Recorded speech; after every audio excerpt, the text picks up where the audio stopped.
to take action now to become a better person. Not filled with regret, but filled with knowledge.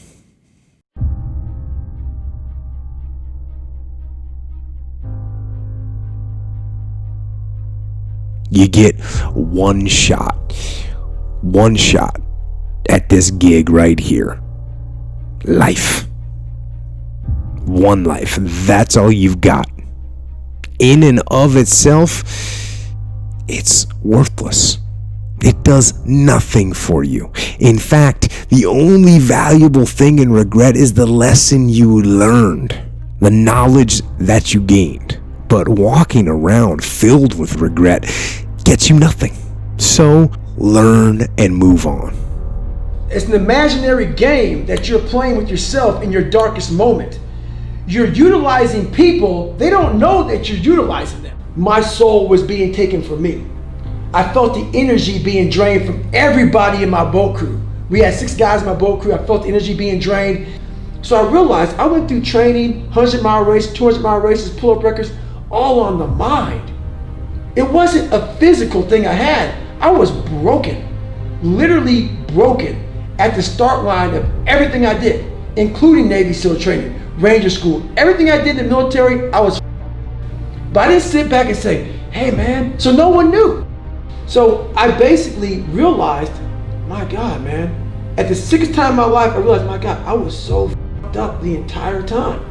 So now, the mind is so powerful. I figured that out. Now, if I can get this body all stretched out, opened up, get all my organs working properly, now let's see at 44, let's see what can really happen. You know, the one gift I have with all that being said, what you just said there, is I have the ability to see the end before the beginning even begins. And what that means is I know that to get to the very end, I can see it right now. So before I went to Buds and I was losing all this fucking weight, I saw myself walking across the fucking stage at 191 fucking pounds, 'cause that's what I had to get to get into the door. I saw myself 6 months, a year later, whatever it's gonna take me to do it, I saw myself walking across that stage, getting that certificate of graduation from Buds. And I was able to be there at 300 fucking pounds. And that feeling that I was nowhere near that fucking feeling, I was able to put myself there a million times, feeling of like, my God, that is gonna feel fucking amazing. That's what allowed the pain to be real and say, this is worth it. That's what woke me up every fucking morning, was I'm gonna put myself through this much fucking pain and suffering for a few seconds. A few seconds of joy. People don't get, so I'm able to put myself at the finish line, even though I have no finish line, but at the finish line of an event. How are you gonna feel at the end of this? Visualizing is my biggest tool of life. That's why I've been able to put myself in cold water, put myself in a 100-mile race millions of times before I've done it. And I'm able to go through the race and see how I'm gonna feel at mile 50. Almost to the exact feeling. And that's the one thing I practice and practice and practice and practice overnight. But also, the most important thing is I practice that feeling of accomplishment. There's so much knowledge out there, so much information, so many ways to get better. You have to process the information. You have to absorb it. You have to accept it. You have to open your mind. You gotta free your mind so that you can learn and make real progress. Let it teach you. Let it make you better. Let the fear of regret fuel you to take action today, now. Oftentimes the lesson is sitting there right in front of our face. It's there to be learned, but we miss it, or we don't pay attention to it, or we think we know better until it punches us in the face. If I put my 100% into what's in front of me, I will destroy it. If I'm out here just multitasking, I'm gonna have everything I do. So it is the most important thing in the world to me, is being focused at the task at hand. I have to be very present in everything I do. Like right now, I'm with Rich Roll. I'm not thinking about shit, but Rich Roll. And what the fuck's coming out of your mouth right now?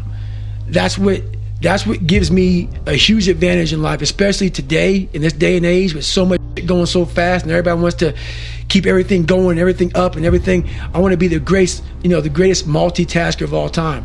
Not me. But the one thing I'm most scared of in the world is losing touch with the best thing in the world is your mind. Your mindset, how you can picture yourself, how you can focus, how you can drive, how you can put yourself in so many situations to get out of it. Because those headphones we listen to, those phones that we Google to find information, there's so many situations in my life where that shit's not gonna help me. What has helped me has been me alone, getting my shit together and being accountable for who I'm not and who I want to be. And the most important thing to learn is that we have so much to learn. We all do. And we can learn from school and from people and from experience, and we learn from life and improve on the first try by doing it again. And then why not do it again and again and again, and why not just do it over and over again until you have it perfect?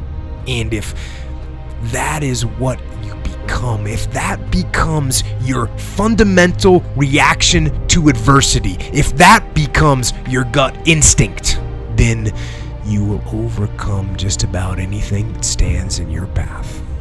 There's another kind of instinct that you need to be on the lookout for, and this one is a liar. This one is a saboteur. Well, this one is a backbiter. And like the devil himself, he's a shapeshifter. He's gonna disguise himself and make you think he's got your best interest in mind. But he doesn't. This is the instinct that says, you've had enough. This is the instinct that says, you've given it your best shot. You can stand down. You can back off. This is the instinct that says, you can rest now. Do not listen to that instinct. Do not listen. That instinct is a liar and wants to bring you down. That's the instinct that's a defense mechanism. It wants to give you an out, a place to run to, a little place of sympathy, an amnesty, a little place of amnesty where everything is forgiven. And they tell each other, and they'll tell you, you did the best you could. The deck was stacked against you. And they'll say, it's not your fault. And they'll tell you, it's okay to stop. It's okay to settle. It's okay to give up. And that is the instinct you need to fight. You need to push back, to smash into the ground. Do not take the easy way out.